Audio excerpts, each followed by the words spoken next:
Hey y'all, it's Kate at Kate's Garden Chicken and Cat Rambles. And right now we're gonna have some garden. Yeah, believe it or not. There's the peas. Like I said, I ordered a different kind of pea than I did last time. It's English, still green English pea. But I usually do the Mr. Big Pea, and this is like Early Magic, or I can't think of the name of it, but we are actually having some spring, so hopefully these next couple weeks is still staying cooler in May than we were last year. I'll get some peas. To me, they're just growing a lot slower. So those two little black spots there are watermelon. There's a watermelon there, and there's a watermelon there. I put a little of the straw over the top when we were having that heavy rain because I didn't want the seeds to get pounded or possibly washed out. So right now, I only have one thing of potatoes over there, and I've got two more bags that are designed for potatoes in their depth, and they have like a window here so I can check the potatoes and even harvest the potatoes. You know, sometimes you can harvest a few new ones without destroying your plant. So I've got two more bags and I'm going to fill those up. This was where the sunflowers were last year, right here. I didn't do sunflowers this year. Just didn't feel like it. Today I plan to do a lot more gardening stuff, just clean up, but I just got a really bad headache and don't feel great today. I think it's allergies, and I hadn't slept the night before last. So last night I went to bed. It took me till about 1 to fall asleep. And then I got up at, of course, 5:30 and dealt with the chickens. And then by 6:15 I was back in bed, and I slept till I woke up several times, but I didn't wake up until 1 o'clock, which is rare for me. And so part of that could be just sleeping that long. And I was dreaming, so I was probably sleeping hard. But anywho, it's supposed to be raining today, but it hasn't yet. You can see the sun's hiding up there, and it was predicting rain all day, and then now it changed the percentage to 57% chance, and not till early evening. So anyway, there's watermelon, sugar baby watermelons there and there also. Now those spots were full of that spring grass, which I pulled up and threw out. I will probably I bought a bunch of these bags this year, so I've got 8 smaller bags, which I will be putting those tomatoes in. I just got them out of their little bitty things. This is trash going to the recycle bin today, and put them in these. These are something I got mums in last year, but I saved them. I was gonna throw them away, and then so many channels, and as a gardener you save that kind of stuff. And so I said, what the hell, I'm gonna save it. So I put them in here temporarily till they get a little bigger, just because I need more soil. I went yesterday to our local Ace, because that's the only place in town you can buy soil. I just didn't want to drive all the way to the beach. And I forgot, even though I had a discount, a $5 off coupon, and I forgot how expensive our local town Ace hardware could be. I mean, they were super expensive. And last week I'd gone and gotten a bag of organic potting soil, and it was $5, and it was organic. It was a great brand, and I found it at Walmart, and I rarely shop at a Walmart. And then a friend of mine in Oklahoma, Sean, the other day said that the stuff that his Home Depot and not Ace, but Home Depot and Lowe's were super expensive on Miracle Grow potting soil and garden soil, and that he went to Walmart and got a better quality organic soil, way cheaper. And so that's what I think I'm going to have to do. I did get a bag of the Whitney Farms organic raised bed soil, and a small bag of the a Miracle Grow potting soil with the vermiculite in it for the potatoes, because when you put them in a bag, they recommend you use a potting mix, a good quality potting mix, and feed them, and not garden soil, because I don't know if it's just the way it retains water, I mean, these bags are breathable, but they do let the water out, so I don't know.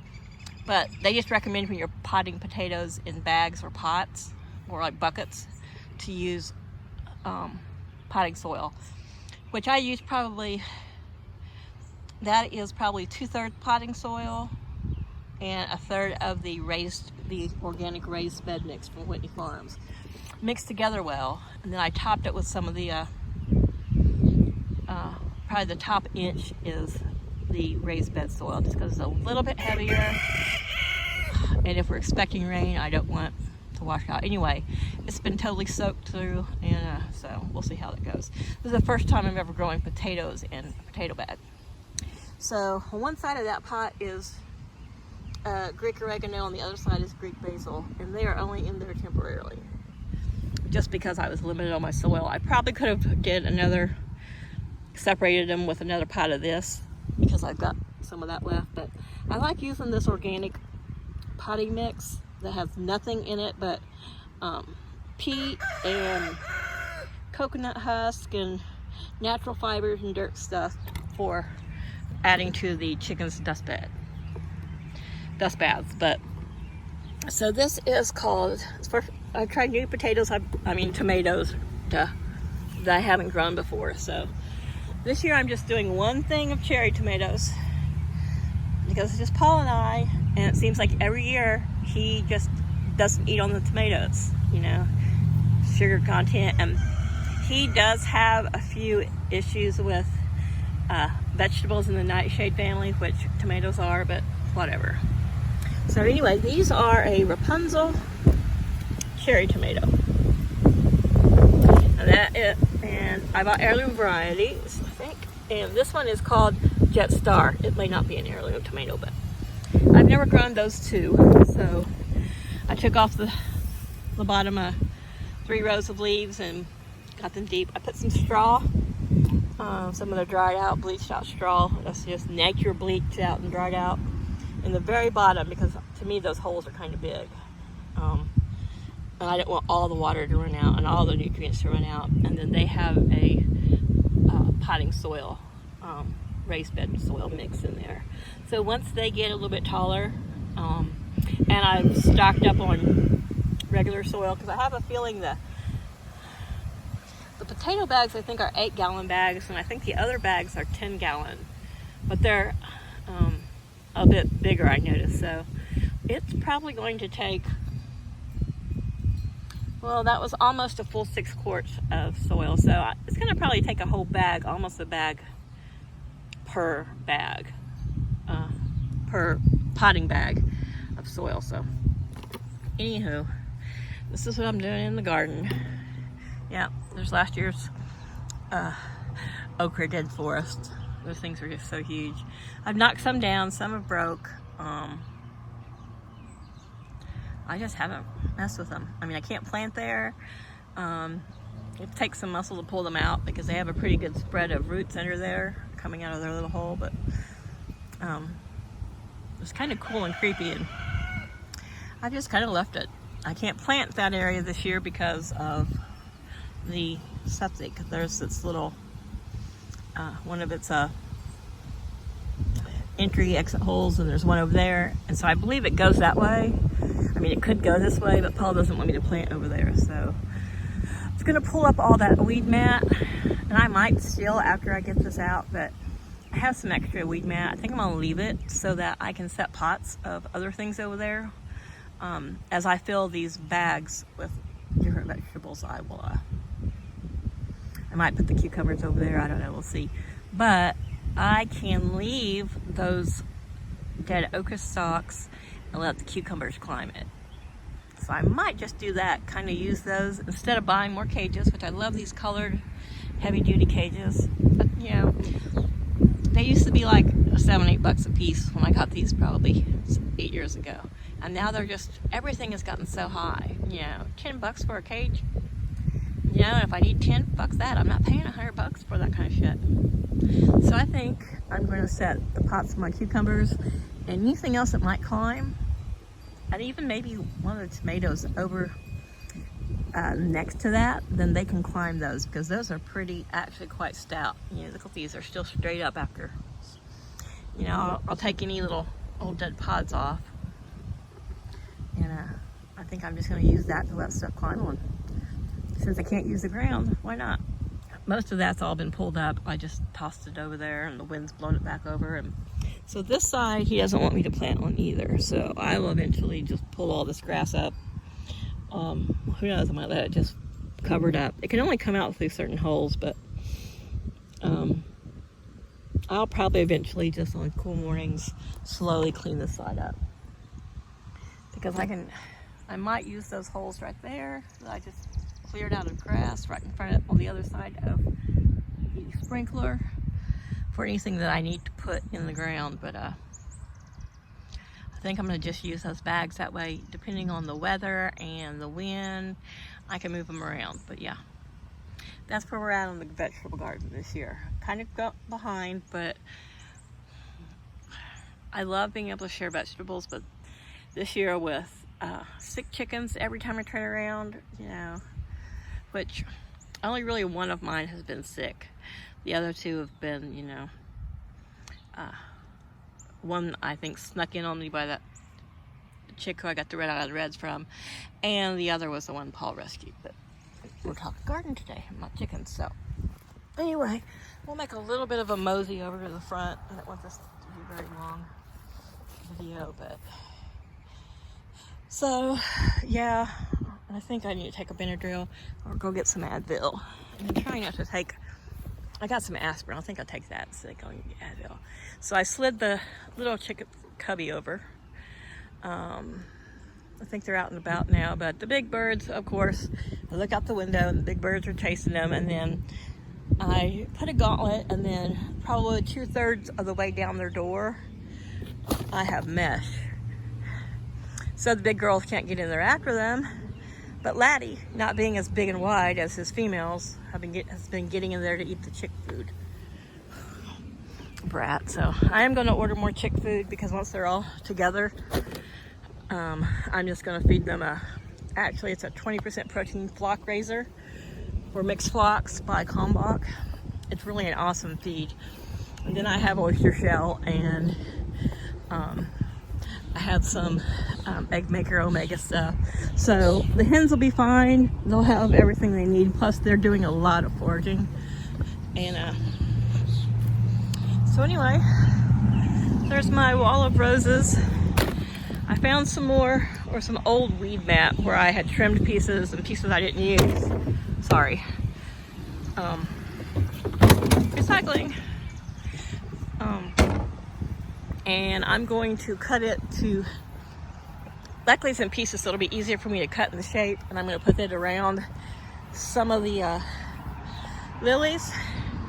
And then I'm just going to, Paul said he'll get a load of mulch, and I'm just going to mulch around everything. But standing here in the yard with the wind coming out of the west there, it smells wonderful. It's just like being surrounded by roses. Yesterday I thought, you know what, I'm gonna drag my hammock over here, because I might just bring my chair and sit here where it's shady, cloudy, because it smells so good, and that smell of roses just soothes me. Probably do wonders, it'd be good for my headache. But so here's one of the yuccas sprouting up its stalk, and the other day it was quite S-shaped. But until it gets taller and ready to bloom, and like past its growing up stage, it will lean towards the sun. So this one, that's its old stalk. I cut it off, or tried to pull it off the other day, but it gave me a splinter. I don't know if this one looks like it's been a little damaged, maybe the heat last summer. It probably just needs to be moved away from, this was the original parent one, and it probably just needs to be moved. And I may do that one day when I feel like putting on long sleeves and, you know, eye protection and face protection. This was that mama's first baby, and it is starting to, there's part of its old stalk you can see sticking up. I didn't cut him down as low this year, but it's going to shoot a stalk up out of here. And it's amazing, like I won't even see the stalk starting unless I'm over here looking. This one, I noticed it was starting before these opened up to let this shoot come out. I could tell that there was one starting, and then it's like a couple days later and it was 1.5 feet, 2 feet tall. So this thing has grown. It's 2 feet taller than it was. All this here is taller than it was like on last Friday. So, freaking Virginia creeper. I hate it. You know, or kudzu. Well, I don't know if this is kudzu. Yeah, no, this is Virginia creeper. But I've gone through and cut a bunch out, but you know, you cut it out and you just, unless you can dig it out, you can't get rid of it. So this is so heavy with roses. And that's okay with me, you know. I like stuff, as long as it's healthy, I like to let it go wild. So back up front, I need to come back out with my clippers and get these little pieces of trees that want to grow. But this was one of the hydrangeas that was crushed by the tree 2 summers ago. Last year, if you watch any of my videos, they greened up and I got like one bloom off of this purple one. So I need to go back through here and clean. Most people grow hydrangeas like they're used to having grass and stuff grow around them. They're a bush. They're pretty tough. So I'll go through and clean up around them. I'll put a little mulch around them. This I need to I'll come weed eat it back down. I put in my Amazon list one of those old-fashioned push mowers, mechanical mowers. I want one of those just because I don't have to put gas in it. I don't have to worry about carburetors or oil, and with a little bit of grass I have. So I pulled out any main weeds, cut some trees. There's salvia and my sage that amazingly survived the winter and the drought. Blooms. There's the blooms of the sage. And I don't know what this is. This is sticky grass. I never had to deal with as much as I have here. And I went through it the other day and pulled out every bit that I could get my hands on and look at it. It's just so fast. Most of this is wild strawberry, but I'm going to put probably a good, maybe come out 12-inch rings around all the lilies. These are the big white Oriental lilies. This is a daylily. This is all the Asiatics. There used to be a tree here. I think a tree like that, which Paul had taken out, and it's still, the root system wasn't killed, so it shoots up these little trees. But here's the other big Orientals. These are the ones that'll be big yellow with orange stripes. And then there's these daylilies. I think this is the one's called Jasmina. You can see it's starting to make little pods. And this is the Stella d'Or, and she will be bright yellow. This is my 10-year-old rosemary bush. It's kind of gotten wild. Now this was an Asiatic lily. I just bought one at Walmart the other day. They had them marked off, and I didn't think it would probably bloom, but it's surviving. Something's been eating on it. I think it might have been the bunny. But yellow roses, cream roses, and these started. Oh, those smell really good. The cream ones aren't as fragrant, but these yellow ones are. And these started out in a little 8-inch, maybe not even an 8-inch pot of little mini roses like you see at the grocery store. And I grabbed one of each and put them in the ground a few years ago. They struggled. They did good the first summer. Last summer they struggled just because of the heat and drought. I mean, by this time last year, we were already so hot, but now look at them. They look great. And then the variety of pinks and reds and magentas through here. But so this is where the front garden is right now. And that salvia has been growing there for quite a while. It's doing well. There's more of those wild roses that grow. It's growing on that old stump. And then this is up here where there's piles of the logs Paul cut and still small limbs. And that's his part of the yard to clear out. And this grass is just gone crazy. In the spring, I've loved it actually because it gives lots of places for the bunnies to hide and habitat. And as this stuff goes to seed and flowers, the critters and the butterflies and everything love it. So anyhow, you know, as he cleans it out, I'll probably go through and weed eat, you know, weeded it down to at least the top of these piles. Now that it's gotten, you know, chest high. But I've got long pants and tall boots before I walk through there. I'm afraid of snakes. More afraid of spiders though. But so the yard's been mowed, and over there I've made a little. So all the yard's nice and kept neat except for the edges, and that's where it goes wild. But oh, it's blowing off the petals. So I'm just gonna stand here in this video with the roses and just keep enjoying their fragrance. And that's where the 2 gardens are at going into May. So starting to sprinkle, feels good.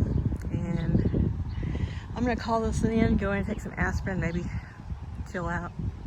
You guys have a great week. Bye.